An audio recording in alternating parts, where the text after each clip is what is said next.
Good day mga master. Natay review karon mga master, natay unbox na mga fishing rod gikan Indonesia. So baratuhon lang kay siya nga kuan mga master. Na rod. So sama natin karon kay naman ni kagwang dire.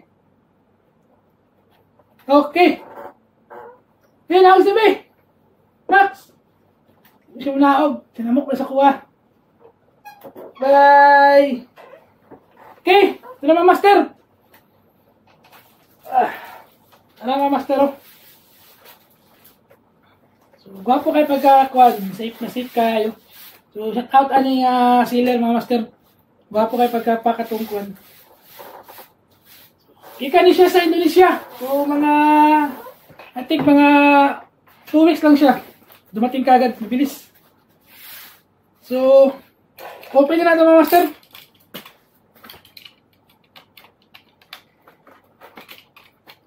So, pasensya na mo na mga master kay Bisaya Tagalog ta karon. Kay taga Mindanao man ta. Sa Sub-Saharan Mindanao. Uy. Yan, ito mga master oh. Ayos.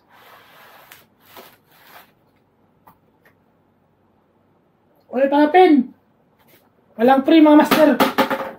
Pero yun oh, ito pagkabalot yung mga master oh. So, ganda pagkabalot. So, shout out sa sealer nito from Indonesia.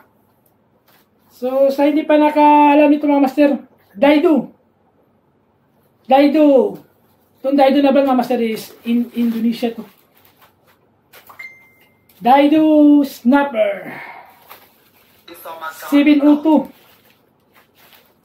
Okay. So, yan mga master oh.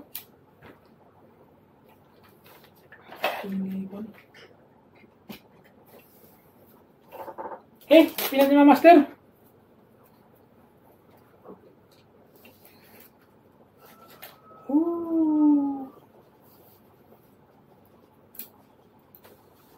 So, ang tao, walang putol, walang damage. Sana. Check natin. Ayos ah.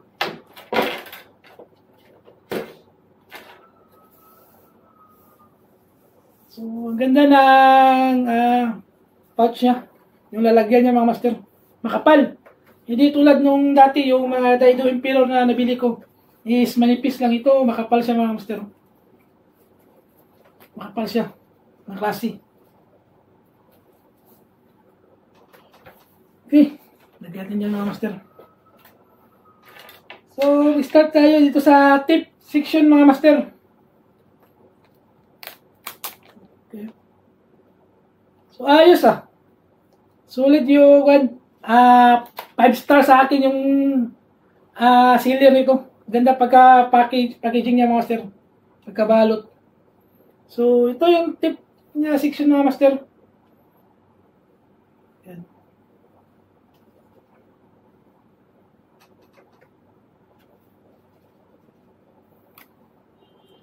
Then, ito yung sa baba, banda yung kadugtong niya.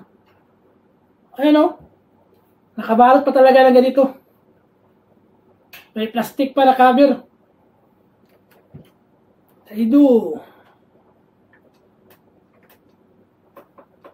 Ganda. Ito parang tie look. Yung titanium look. Tapos dito mga master o, yan o. Kwan siya, yung sa mga paint nito, yung mga master, yung chameleon color. Chameleon violet kaya to. Ayan o, pabago-bago yung color niya mga master.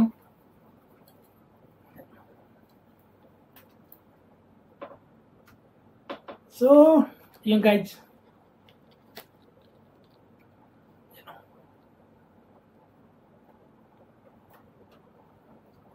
Okay, ganda. Tapos may balot pa dito, tanggalin mo natin. Para kita talaga ninyo yung real set niya.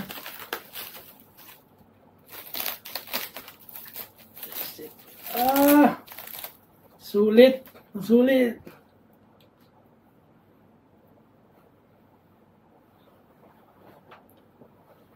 Okay. So, specs nito mga master is 702 or 210 cm mga master. Tapos, yung guides niya mga master is 9 niya na to. Bilangin ito mga master. So, 1, 2, 3, 4, 5, 6, 7, 8. 8 lang pala. So, 8 guides mga master. So, 8 siya. 7 yung dito, ika-8 yung nandito. Tapos, mga master is, ang gamit pala niya nito na material mga master is 30T carbon. Solid carbon siya mga master. Lightweight siya and sensitive siya. Sa 30T, yun yung ibig sabihin nila. Ayan o. So, magaan siya. Magaan, tapos very sensitive yung mga ganitong klase mga master. Tapos, yung capacity niya master, max drag niya nito mga master is nasa 5 kg. So, 5 kg yung nakalagay, yung max drag niya. So, para sa ultralight is, yung 5 kg is goods na yun. Since ang ultralight natin is 3 kg lang yung best niya na capacity. Kasi nga, sa ultralight is 2 to 6 pounds or 3 kg max siya. So, ito, 5 kg yung max niya na drag. So, maganda. Sulit siya. Pag ganun. Tapos, yung reel set niya mga master is, ito yung reel set niya mga master is, sariling gawa talaga to ni Daido. Pinagawa ng sarili. Hindi siya Fuji, hindi din siya Sik brand. So, sa Daido talaga to sa ano yan, reel set. Tapos meron siyang dito, EBA, itong rubber na to. Okay? Tapos meron siyang gold dito, titanium look. So, ang concept talaga niya yung master is parang titanium look, pang tie-lock talaga siya. Since uso yung mga ganun na klase ngayon. Tapos meron siyang dito, yung hooks na aluminum, yung sabitan ng hook mga master dito or pag mga lure, sabit mo dito mga master. Meron siyang lagayan dito. Tapos mga master is ang lure capacity niya mga master is 2 to 10 grams. So napakaganda pag 2 to 10 grams mga master. So gamit ka ng lure na 10 grams, so safe na safe pa siya dito kasi ang specs niya mga master is 2 to 10 grams yung max na lure weight niya na pwede gamitin. So, pag gusto mo ng safe talaga, so up to 10 grams ka lang na lure. Pero yung iba, yung medyo marunong na, medyo bihasa na mag-casting, minsan gagamit lang ng 12 grams, 15 grams. So, depende na lang yung sa anglers mga master kung saan sila gusto na gamitin. Pero yung sa specs nito ng rod nito mga master is up to 10 grams lang talaga. Yung lure niya, max weight ng lure na pwede niya gamitin. Pero depende na yan sama sa angler. Kung gusto niya gamitin ng 12 take, pwede pa naman din. Hindi na lang sa inyo. Marunong na kayo talaga gumamit. Tapos, line capacity mga master is 2 to 6 pounds mga master. So, 2 to 6 pounds yung line capacity niya. So, pasok siya for the pure ultralight setup. So, kung naghahanap ka, master, ng pure ultralight setup na fishing rod, ito, the best na mumurahin na mga master. So, cheap price lang ito mga master.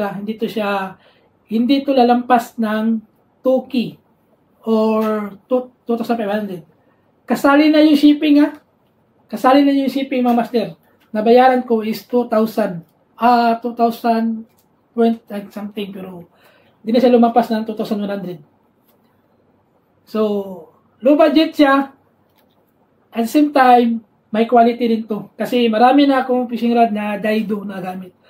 Emperor, yung Extreme, ginagawa ko pa yung pang ultralight jigging. So far, hindi pa ako nabalian ng rod. So, pwede ko siya ma-recommend para sa mga naghanap ng medyo low price lang siya. Kaya lang sa bulsa din. May quality na din. Itong rod na to. Daido. Tapos, susukatin natin. Ang bigat pala nito mga master. Yung kabuang bigat nito mga master is nasa 125 grams. 125 grams lang. Base sa specs na nakalagay. Kaso lang, nakalimutan ko magdala ito ng yung timbangan. So, nakalagay sa specs is 125 grams. So, gaano niya sa mga master? Pag ultralight ka, kadalasan naman gagamitin mo is nasa 1,000, 2,000, minsan pa nga 500 series na rin. So, mga maliit lang yan na mga reel. So, ang napakaganda niya mga master is matagal ka mapagod. Kahit mag-casting ka pa buong araw. Yan ang kagandahan sa mga ultralight mga master. Okay. So, may nakalagay para dito master. REC, Return Solid Carbon. Ito yung 30T. Solid carbon siya mga master. So, para sa akin. Tapos dito na part may X-wrap na style. Yan o. Kung makikita nyo.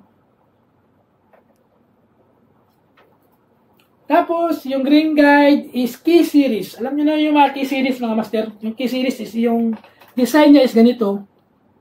Yan. Kasi, ang nakagandahan sa mga key series mga master is nakalis siya ng mga sabit-sabit dito pag mag-cast ka, mag-wind na. Sometimes, masabit minsan sa likuran. Hindi siya basta-basta nagkabubuhol dito sa one. Ito yung nakagandahan kasi yung design ng key series mga master is ganyan na yan, no? Ayan. So, tapos dito. Ayan ang kagandahan sa mga key series na mga ring guides na design. Less siya ng mga sabit-sabit dito sa pindnut mo. Sabit dito yung kwan. Ayan, no? Tingnan nyo yung design niya. Ayan. Ganyan ang key series mga master. Ayan. Yung top section niya ng ring guide.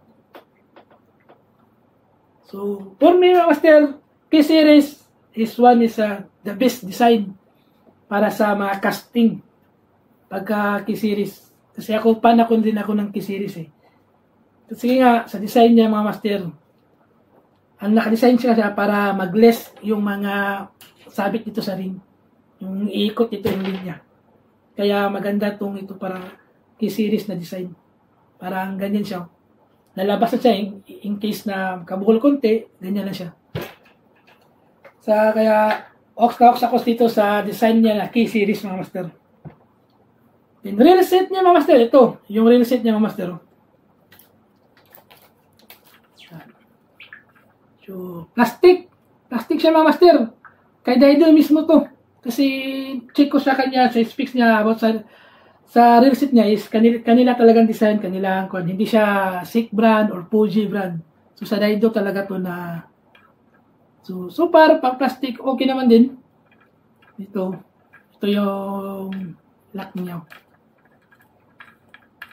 So, dito iba yung rubber niya. Yan.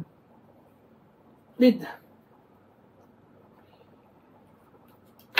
Tapos mga master is yung haba pala ng bat niya master from dito master is hindi nakalagay sa specs ni Daido pero susukatin na natin para malaman yung mga master. Yan o.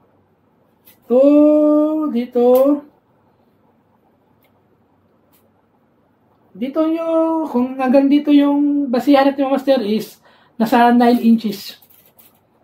9 inches siya. Pero kung dito siya talaga sa gitna, sa may reel, is nasa 10 inches. So, 9 inches or 10 inches yung haba ng bat niya mga master. So, ganyan siya. So, kung gusto mo lang hindi masyado mahaba, ito, para sa'yo. Nasa 9 inches lang siya. Kasi meron din iba nga medyo mahaba mga master. Nasa 11 pa, habang pa nga 11 or 10. Okay. Tapos, ano pa ba? Ano ba yung... So, yung klase pala ng itong guide niya mga master is hindi din siya Fuji. Hindi rin siya SICK. Wala nakalagay dito. Kaya siguro medyo less yung price niya kasi nga hindi Fuji. Hindi din siya SICK naman. So, sa Daido talaga mismo to. Sa kanilang pinagawa na mismo nga sa kanilang style na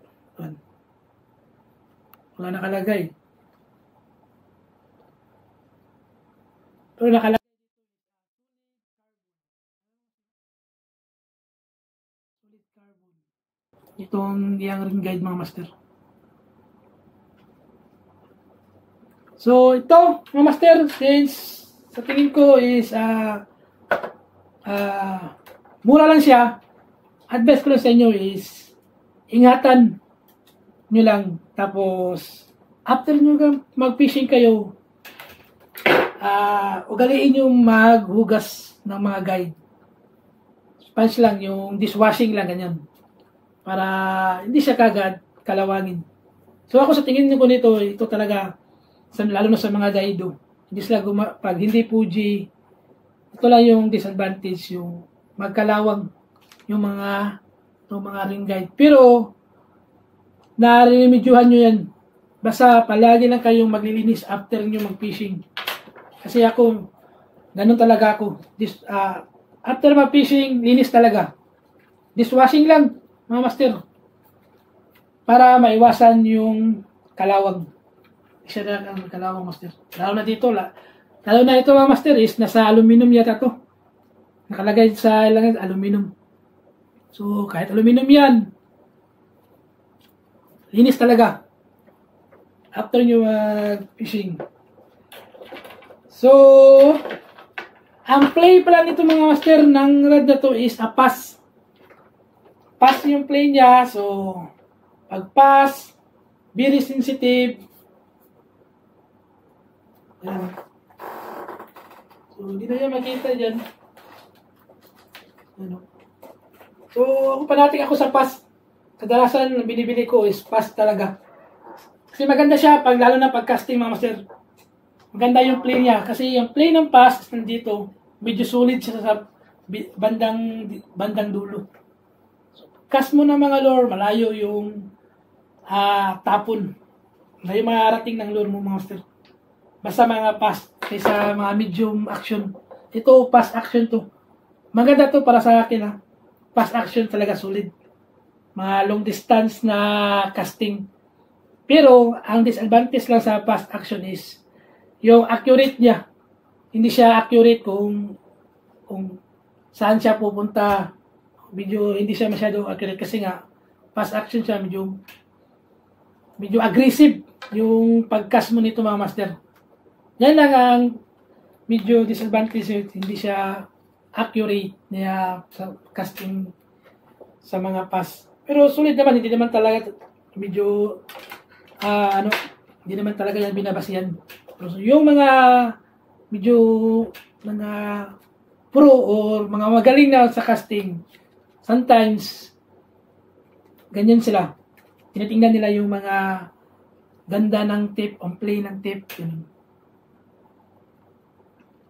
Okay mga master? So, para sa akin, yung rating nito mga master, sa Sealer rating, 5 star ako. Solid. Ganda na pagka-packaging niya mga master. Walang damage. Tapos dito, may nakaharap pa ganun. 5 star talaga ako dito sa Sealer na to. About naman sa rating ng rod na to mga master. About sa rating nito, para sa akin, kung sa presyo lang yun natin na umabot na siya ng almost 2,000 yung nabayaran ko. Ang marirate ko nito is a 5 star sa ganyang presyo. Bihira lang tayo makita ng ganyang mumurahin na fishing rod na maganda na quality. Ayan pugi masyado. Bihira lang talaga. Saka 7 feet. 7 feet pa ito mga master Mahaba na to, 7 feet. About the kaya naman mga master, yung ginamit naman nila is carbon naman So, ganda talaga yung ganito carbon. So, quality ng rod mga master, about sa quality, i-release natin sa kanyang presyo is 5 star ako. Pero, siyempre, kung i-release mo to sa mga mamahaling mga presyo ng fishing rod, like, mga branded, like mga tag 5K or ganun. So, mas maganda talaga yun. Kasi nga, yung guides pa lang nun, gumagamit na yun ng mga Fuji. Lalo na pag mga original na Fuji talaga. So, alam naman natin yung pag Fuji, mga master. Pero ito, tiyaga lang sa pag-alaga. Tatagal to. Marami na akong Daido na nabili mga master. Di pa talaga ako nabalian ng Daido. Iwan ko lang sa iba. So, yun mga master. Hanggang dito lang mga master. Maraming salamat sa inyong lahat, sa mga nanood ng video. At sa inyong lahat mga master. Kung meron kayong tanong about sa ito, sa performance nito, chat nyo lang ako, PM nyo lang ako. Tapos, yung link, kung gusto nyo ng link nito mga master, kung saan ko ito nabili sa Shopee, ilagay ko na lang sa description na sa YouTube nito. Sa baba. Check nyo na lang. So, hanggang dito lang mga master. Dagang salamat. Peace on.